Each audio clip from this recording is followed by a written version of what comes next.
Welcome back to Raid Guides in a Trenchcoat featuring Ghosts of the Deep, the fucking National Geographic nature documentary on starfish and barnacles and fucking shit.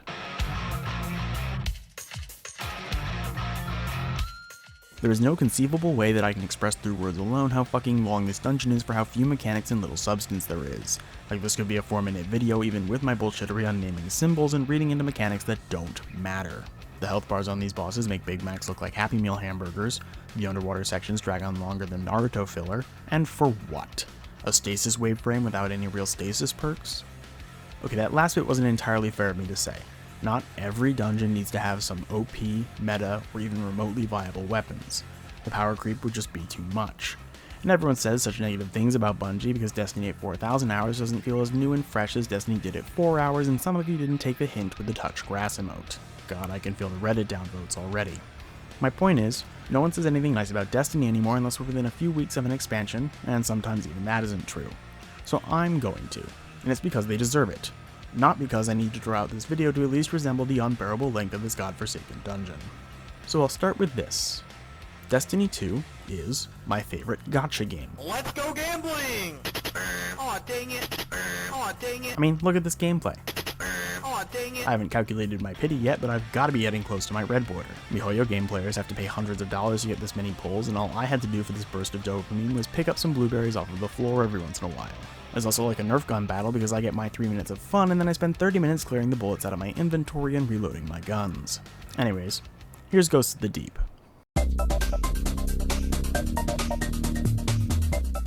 After loading into the dungeon, hop on your Sparrow and rush over to this hive ritual site. You'll kill some ads and then find an ogre somewhere that you'll need to kill to make some Wrathborn Hunt green particle effects which trail off towards little packs of hive. Slaughter the forward party beneath the Hive-glyph and unveil the path to subsequent packs until you find the group championed by a Lucent Hive Lightbearer. Getting the finisher on that ghost will grant you a vending machine token with that Hive-glyph imprinted into it. For communication's sake later in the run, these Hive-glyphs are as follows. Bethesda, because it's sideways prison bars. EA, this dot represents the base game and then look at all that DLC. Valve, can't quite get that third line to join the first two. Activision, this one I shouldn't need to spell out. Tour de Pizza, also a bit explanatory. Nintendo, big juggernaut supporting their weird small side projects. Ubisoft. Pillow, Ubisoft Pillow. Zynga, plant some seeds for Farmville. Devolver Digital, this metaphor is devolving. Anyways, take your token back to the central ritual site and kill the witch to spawn a deep site cloud which will allow you to read the vending machine options and figure out which one you have the exact change for. It doesn't matter who in your fire team is the one to activate the deep site so long as the player with the token is actually somewhere in the vicinity. Deposit your token and you're going to get really good at this encounter because you'll have to do it a grand total of 4 times to progress. Once again, your Sparrow is summonable here, and if you end up dying then you do have to start over from zero. There's no boss, there's no other mechanics, it's just long and arduous. Hunt some more, get the finishers, dunk, and sooner or later you'll get a chest to spawn. With that one out of the way, thus begins Bungie's most beautiful and scenic and inventive walking simulator. I cannot express how many times I pushed this video back in my timeline because I just did not want to spend the 15 minutes walking the equivalent of the front 9 holes of a golf course without any of the drinking or golfing. Maybe there's drinking, I don't know, but there's definitely not any golfing. Way too many water traps for golfing. I guess now that we're well into the final shape, we're past the point where I can just assume that people have played Season of the Deep and know how these underwater sections work. Take all of the running, jumping, ability using, gun firing, and emote spamming that you love about Destiny 2 and delete it. You can walk. You can walk, you can single jump, and you can fall off and die. You can also run out of air, signified by this pressure resistance bar, because much like any fully submerged area in a game where you spend 99% of your time landlocked, the underwater sections have these little air bubbles which your allies can absolutely pick up without you and condemn you to 15 seconds of Davy Jones's locker before Ghost picks you back up and takes you all the way back to the start of the section. It's also a light fading zone, so when your teammate takes their hands off the keyboard while laughing their ass off over killing you, it's going to be everyone going back to the beginning. And again, this thing takes like the full length of a One Piece episode to traverse after you've stripped away the 3-minute opening, 8-minute recap, and 2-minute ending song. Ironically, this raid guide was not sponsored by Crunchyroll. Also make sure you bring along trustworthy people because here you can see my teammate reminding me where to go, except he's a lying bastard and I only survived because I'm a hunter mobility god. Anyways, drop down the glass tubes and blunder your way through Bikini Bottom and later that same evening, arrive at the site of the first encounter.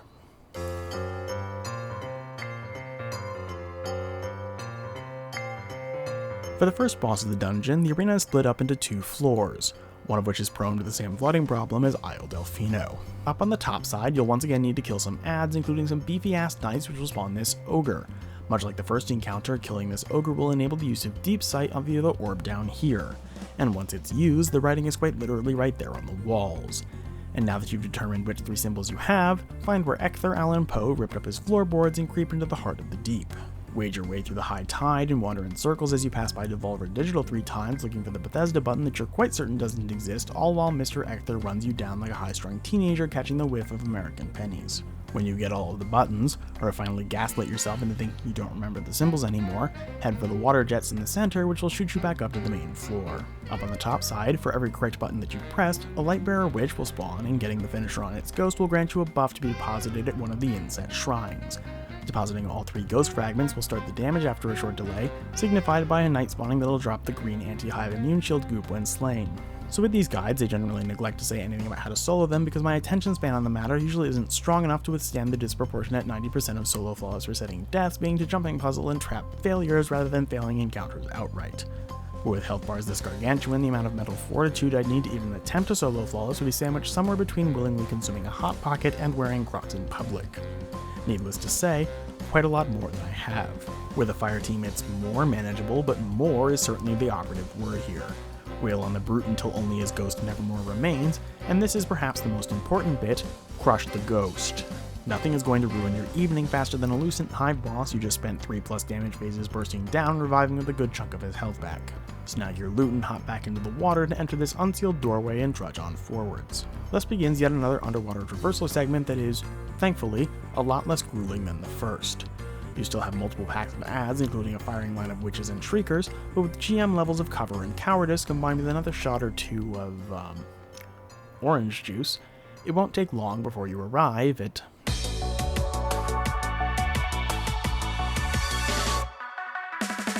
Now that you've completed the comparatively shorter back 9, welcome to Simuma. The most important thing about this phase is Fuck! Damn twat. Ugh, motherfucker. Are you fucking kidding me? God, these little fuckers are everywhere. Shoot them down as much as you like, but just know that the femtosecond that you take your eyes off the boss, she's gonna spawn 7 of these moths to give you a more violating colonoscopy than a first-year medical student. Also, to address the dead elephant in the room, yes, the C- of a grave-digging midterm assignment with all of its body parts still sticking out everywhere is, in fact, Oryx the Taken King. With that out of the way, the first step of the encounter will require you to utilize the Deep Sight Resonance wherever it spawns in the room. Pop it to read phase 1 of the mechanic, where this manifestation of the Bermuda Triangle will connect 3 of 6 body parts with glowing green lines, and in no particular order those callouts could be Scrota, Taint of Oryx, Torix, Disciple of Fungus, Fist, Kell of Screebs, the Brain Dead Mind, Brachus Nicapus, and I'm Kanye Left. The chest cavity is always going to be included, but the other 2 slots could be filled by any of the remaining 5. Standing next to any of these body parts will cause a Hive magic circle to appear, which is just a visual boundary telling you that you're close enough to Scrota to become a spermaid. The irony with that statement being that the middle is the only place you're never allowed to start, because everything else can be done in any order.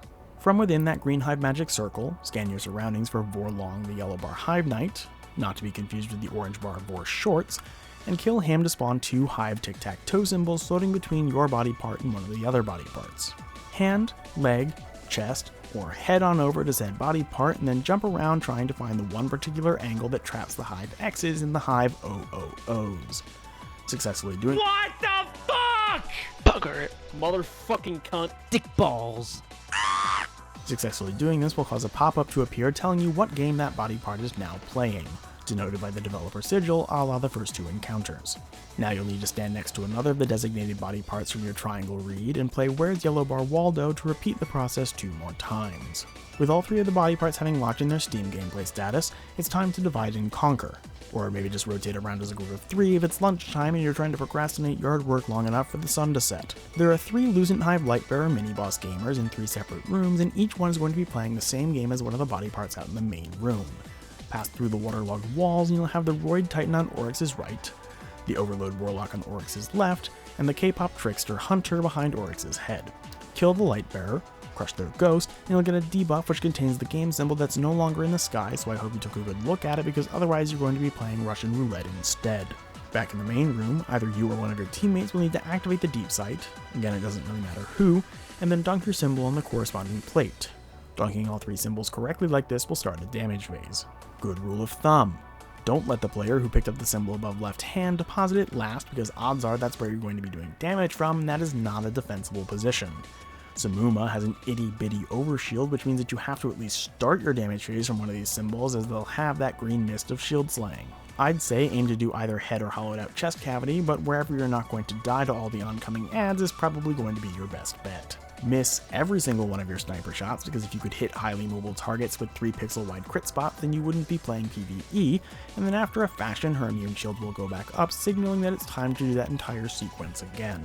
Activate deep sight, kill a knight from a lit up body part, line up your hive glyph kaleidoscope, repeat, kill a hive light bearer, deposit your symbol, repeat, and then miss all 2 of your shots because you couldn't be bothered to pick up ammo while trying not to become a stationary target for a horde of Fucking bastard. fuck.